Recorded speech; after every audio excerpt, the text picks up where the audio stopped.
Alors, la question de l'état d'urgence sanitaire, la difficulté de la loi, du législateur, par définition, c'est qu'il fait une projection. Et en même temps, si vous voulez, on comprend la prudence du législateur, où on le voit mal abroger ou réformer cette loi sur l'état d'urgence sanitaire et sa sortie, alors que quelques semaines après, la situation pourrait se dégrader.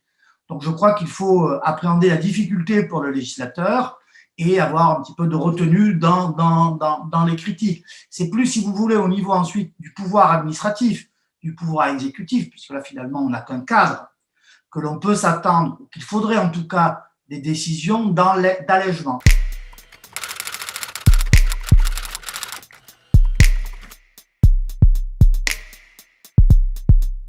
On a la Ve République qui est apparue en majesté. La Ve République, elle a été créée pour répondre, pour faire face aux crises.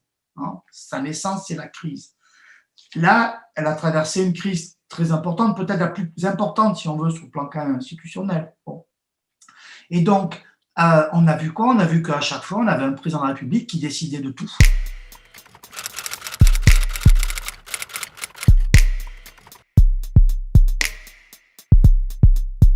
On n'a pas eu de mouvement de foule très important, de manifestations populaires importantes pour mettre en avant le fait que nos libertés étaient menacées. Elles ont été véritablement menacées. Il faut bien comprendre du point de vue du droit que dans notre Constitution et plus largement, on a des normes fondamentales, des normes suprêmes comme tout simplement la liberté de se réunir, la liberté de manifester, la liberté d'aller et venir. Et par un simple décret, ces libertés fondamentales essentielles ont été suspendues. Et le juge a validé ces suspensions-là.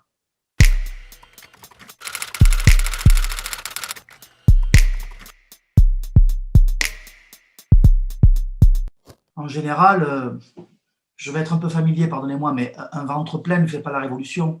Voilà.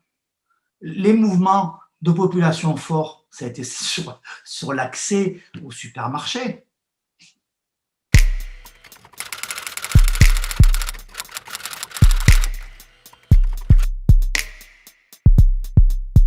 Alors, l'université a rempli son rôle, il y a eu plusieurs manifestations, et la plupart de mes collègues ont mis en avant le fait qu'on avait cette idée du juge défenseur des libertés. Alors, en l'occurrence, c'est le juge administratif.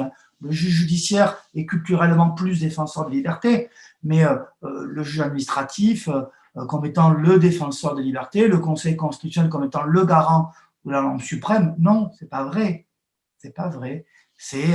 On a vu là que c'était d'une certaine manière un mythe juridique, encore une fois. On a des libertés fondamentales qui ont été suspendues par décret et que d'une certaine manière, le masque aimable qu'avaient nos institutions, mais dès qu'il y avait une période de crise, elles reprenaient le masque d'un État